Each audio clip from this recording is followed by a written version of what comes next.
जब चोर स्वयं श्री कृष्ण को चुरा ले गए। एक बार की बात है, एक गांव में कुछ चोर रहते थे। वे बहुत ही चालाक थे और लोगों की कीमती चीजें चुरा लिया करते थे। लेकिन एक दिन उन्होंने सुना कि एक भक्त के घर में सोने की श्री कृष्ण की मूर्ति है, जिसे वह बहुत प्रेम से पूजता है। चोरों ने सोचा, अगर ये मूर्ति इतनी कीमती है तो हमें इसे चुरा लेना चाहिए। रात के अंधेरे में चोरों ने उस भक्त के घर में चोरी करने की योजना बनाई। जब सब सो गए तो चोर चुपचाप घर में घुसे और धीरे से श्री कृष्ण की मूर्ति उठा ली। लेकिन जैसे ही उन्होंने मूर्ति को छुआ, अचानक उनका शरीर कांपने लगा। फिर भी उन्होंने हिम्मत करके मूर्ति को उठाया और अपने ठिकाने की ओर भागने लगे। श्री कृष्ण की लीला।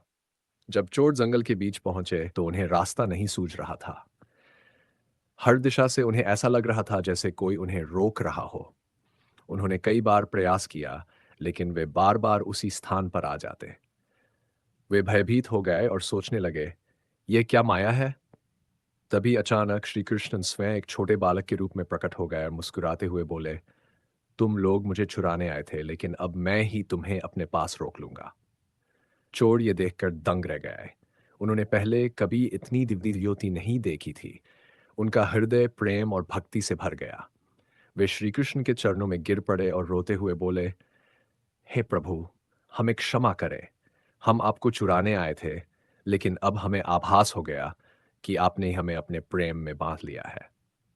चोरों का हृदय परिवर्तन। श्री कृष्ण ने उन चोरों को प्रेम से देखा और कहा, अब से चोरी मत करना, सच्चाई और भक्ति का मार्ग अपनाओ। यह कहते ही श्री कृष्ण अंतर्धान हो गए। चोरों ने तुरंत संकल्प लिया कि वे अब कभी गलत काम नहीं करेंगे। वे गांव लौटे, भक्त से क्षमा मांगी और मूर्ति को वापस कर दिया। इस प्रकार जो लोग श्री कृष्ण को चुराने आए थे, वे स्वयं श्री कृष्ण के भक्त बन गए। ये उनकी कृपा और माया थी जो हर किसी को प्रेम और भक्ति की ओर मोड़ सकती है। इस कहानी से सीख। भगवान की लीला अपरंपार होती है। जो उन्हें छल से प्राप्त करना चाहता है, वह स्वयं उनकी भक्ति में लीन हो जाता है।